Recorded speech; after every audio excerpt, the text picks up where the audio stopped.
Alright, hi, my name is JackSinkovitz. I'm a freshman at Fresno State, and this is my CM7S Service Learning Reflective video. All my 20 hours I worked at Dakota Eco Garden with my friends Anthony, Quincy, and Elias. And we worked on things ranging from cabinet work, PVC work, clear coating, installing a drainage system, installing a canopy. We worked on the windows, worked on electricity work, and we also worked on paint.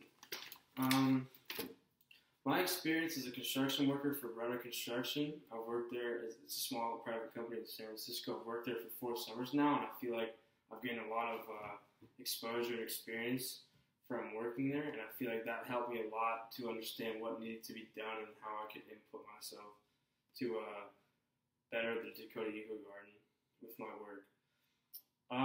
Some sustainable materials I would recommend to some of the projects, like more specifically the egg, would be that the egg was made out of PVC pipe and styrofoam, and I thought that wasn't very sustainable, even though it was just a prototype. I thought that maybe it could be better equipped if maybe there's some sort of concrete mold through a fox body or something like that, or maybe just like metal framing instead of PVC pipe, just thin metal. Nothing too expensive since it is designed to be based off of cheap materials. This could improve the egg a lot in sustainability, but not financially.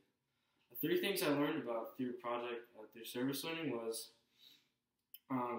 houses can be temperatured through just water jugs and sun position. I learned that when I was working on the egg and another prototype that was on the Dakota Eco Garden, and they heat up the entire place by the sun hitting water jugs, and that would make the water jugs heat up, which would allow the room to heat up, as well as the egg does rotate around to collect sunlight during different times of the season, so it could either be away from the sun and become cooler, or face towards the sun and have more sunlight coming out. That was really cool. Another thing that I learned is that these are just prototypes, even though they can, have people live in them, and people do live in them. I thought it was cool how they were just prototypes, and there was a lot more work to be done on it. And Jerry, the guy who owns the place, showed me that there's a lot of things that could be done to improve it. And the last thing I learned was that the solar energy is really key to a lot of the project's success, because basically all the energy that comes out off of this is from solar energy, and this solar energy is pretty much free as long as you buy the solar panels. So it's really like low cost to no cost.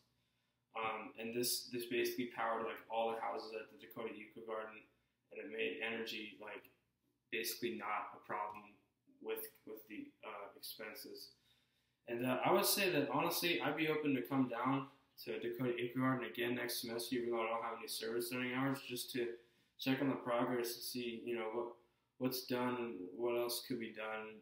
Check on Jerry, because he's a good guy. He showed us a lot about how the homeless need us to build these eco gardens, and it really would make a difference in the world.